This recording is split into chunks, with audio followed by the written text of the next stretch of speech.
உறவுக்கும் ஐக்கியத்துக்கும் ஒரு வித்தியாசத்தை, ஒரு சின்ன காரியத்தை சொல்கிறேன் பாருங்கள். ஒரு கதையை கேட்டேன். ஒருத்தர் சொன்னாராம், அவருக்கும் அவருடைய மனைவிக்கும் 50வது திருமண நாள். நல்லா கவனிங்க. அந்த ஃபங்க்ஷனில் சொன்னாராம், எனக்கும் என் மனைவிக்கும் சண்டையே வந்ததில்லை, நாங்கள் ரொம்ப சந்தோஷமாக வாழ்ந்துருக்கிறோம் அந்த 50 வருஷம் அப்படின்னு சொன்னாராம்.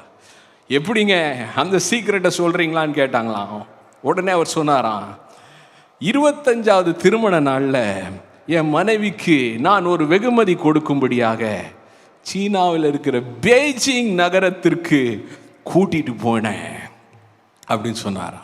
அப்படியா, அதுக்கப்புறம் என்னாச்சு அப்படின்னு, அவங்கள 50வது திருமண நாளைக்கு அங்கேருந்து திரும்ப கூட்டிகிட்டு வந்துட்டேன். 25 வருஷம் உறவு இருந்துச்சு, ஆனால் என்ன இல்லை. எத்தனை பேருக்கு விளங்குது? அங்கே போய் விட்டுட்டு வந்துட்டாரு, திரும்ப 50வது கல்யாண நாளைக்கு போய் கூட்டிகிட்டு வந்தார். இன்னைக்கு அப்படிதான்.